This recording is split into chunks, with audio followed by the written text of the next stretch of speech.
That's what I came to Washington to do. That's why, for the first time in history, my administration posts on our White House visitors online. That's why we've excluded lobbyists from policy-making jobs or seats on federal boards and commissions. But we can't stop there. It's time to require lobbyists to disclose each contact they make on behalf of a client with my administration or with Congress. It's time to put strict limits on the contributions that lobbyists give to candidates for federal office. With all due deference to separation of powers, last week the Supreme Court reversed a century of law that I believe will open the floodgates for special interests, including foreign corporations, to spend without limit in our elections.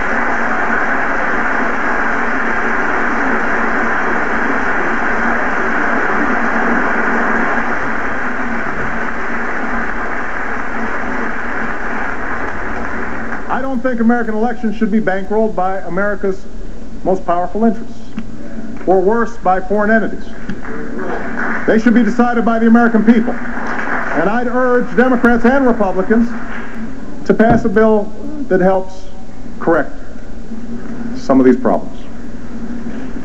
I'm also calling on Congress to continue down the path of earmark reform. Democrats and Republicans.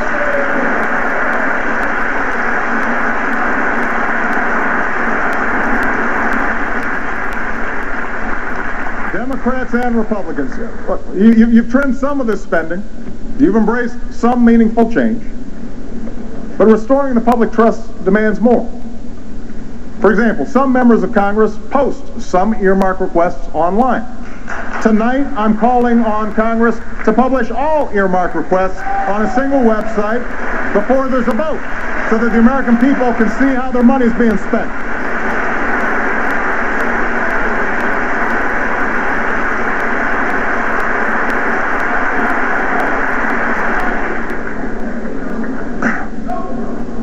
Of course, none of these reforms will even happen if we don't also reform how we work with one another. Now, I'm not naive. I never thought that the mere fact of my election would usher in peace and harmony in some post-partisan era. I knew that both parties have fed divisions that are deeply entrenched. And on some issues, there are simply philosophical differences that will always cause us to part ways. These disagreements about the role of government in our lives, about our national priorities and our national security, they've been taking place for over 200 years.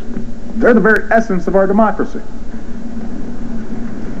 But what frustrates the American people is a Washington where every day is election day.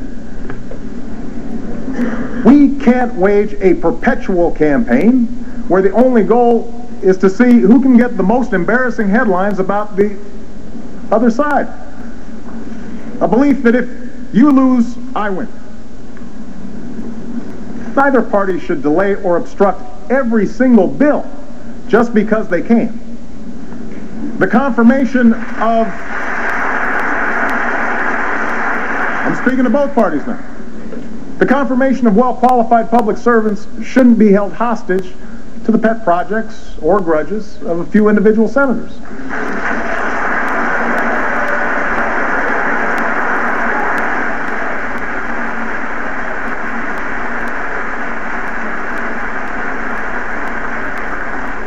Washington may think that saying anything about the other side, no matter how false, no matter how malicious, is just part of the game. But it's precisely such politics that has stopped either party from helping the American people. Worse yet, it's sowing further division among our citizens, further distrust in our government. So no, I will not give up on trying to change the tone of our politics. I know it's an election year, and after last week, it's clear that campaign fever has come even earlier than usual. But we still need to govern. To Democrats, I would remind you that we still have the largest majority in decades, and the people expect us to solve problems. not run for the hills.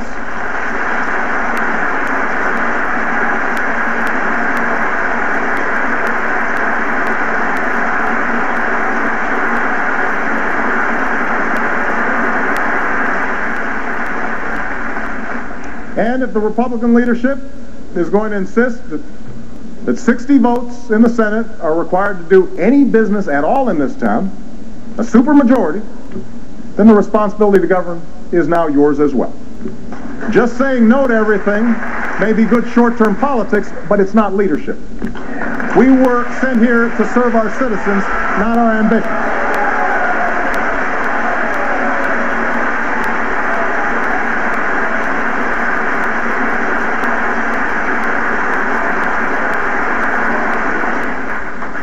So let's show the American people that we can do it together. This week I'll be addressing a meeting of the House Republicans. I'd like to begin monthly meetings with both Democratic and Republican leadership. I know you can't wait.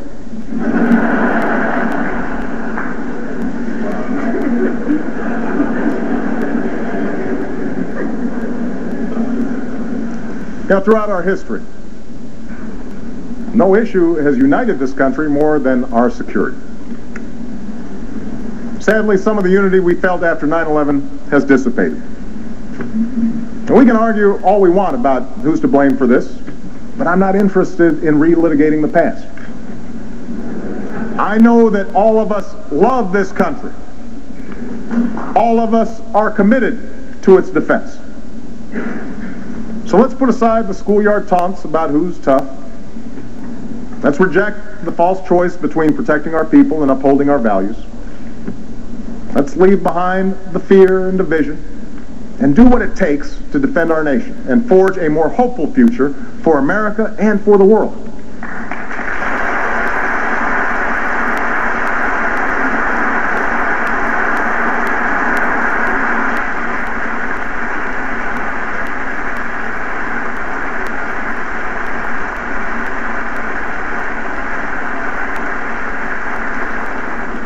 That's the work we began last year.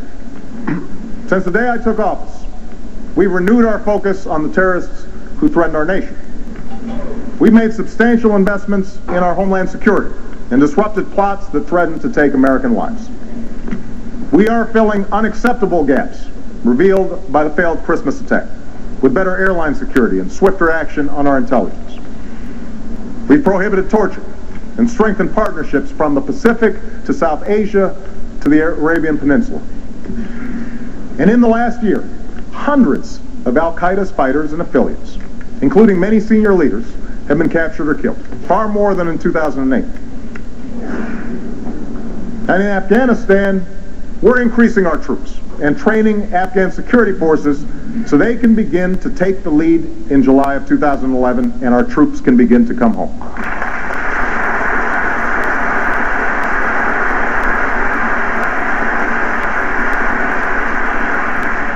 We will reward good governance, work to reduce corruption, and support the rights of all Afghans, men and women alike. We're joined by allies and partners who have increased their own commitments and who will come together tomorrow in London to reaffirm our common purpose. There will be difficult days ahead, but I am absolutely confident we will succeed.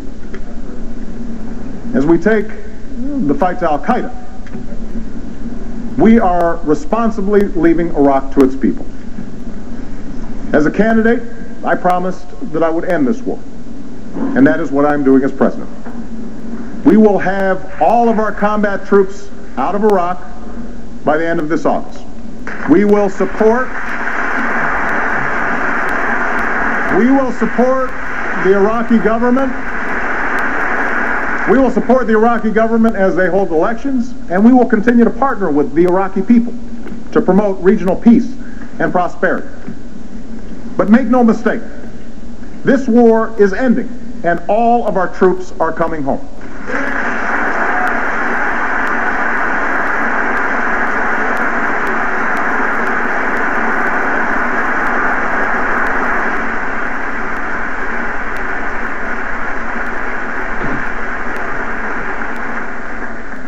Tonight, all of our men and women in uniform, in Iraq, in Afghanistan, and around the world, they have to know that they have our respect, our gratitude, our full support.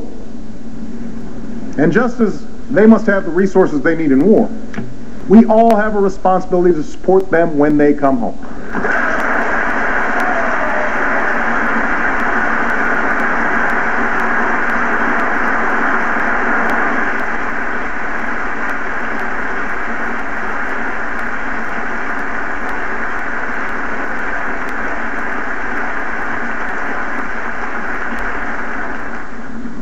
That's why we made the largest increase